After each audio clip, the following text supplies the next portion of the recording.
In this video, I'm going to give you an insight into the cars that you'll be driving as a cop or racer in Need for Speed Hot Pursuit. Every car in Hot Pursuit is there for a reason, whether it's the top speed of the Bugatti Veyron, the limited numbers of the Pagani Zonda Cinque, or the aggressive styling of the Lamborghini Reventon. We also included a few cars because of their unique iconic status, such as the Ford Crown Victoria, probably the most famous police car in the world, or the McLaren F1, which was the fastest production car for over 10 years. I have so many favourite cars in this game. If I had to pick one, it would probably be the Porsche 918 Spider, which was unveiled this year at the Geneva Motor Show. Within 4 days of it being shown to the press, we had CAD from Porsche, and we managed to get it in-game, ready to be set up. Because we're working with such amazing real cars, we wanted to remain as authentic as possible.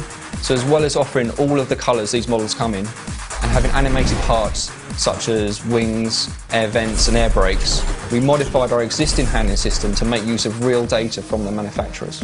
Torque curves, gear ratios, mass and aerodynamic coefficients, these are all entered to give us the correct acceleration times and top speeds. Using real data in this way has also allowed us to implement slipstreaming for the first time, which is the ability to accelerate faster by reducing drag when you're driving closely behind another car.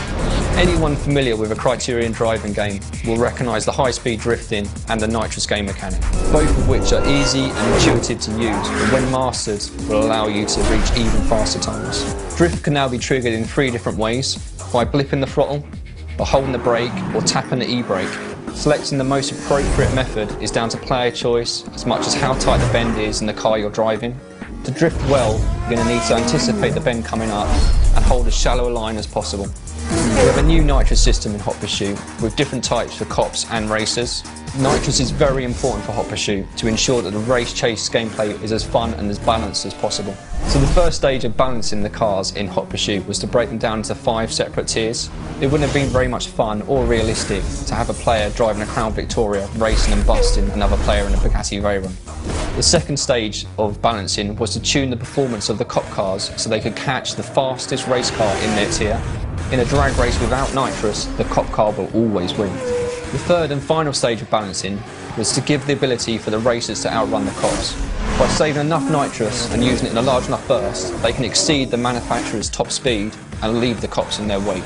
Racer nitrous is different per car and allows us to balance the performance differences between cars in the same tier. For example, to allow the McLaren F1 to compete with the Bugatti Veyron, the F1's nitrous is much more powerful.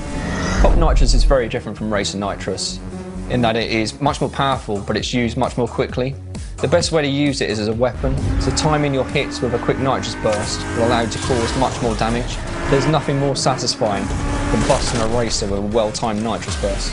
I'm very proud of the cars in Hot Pursuit.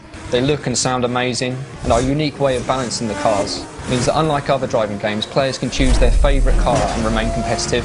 There's nothing more rewarding for me than seeing a grid of 8 different supercars at the start of a race and not knowing who's going to win.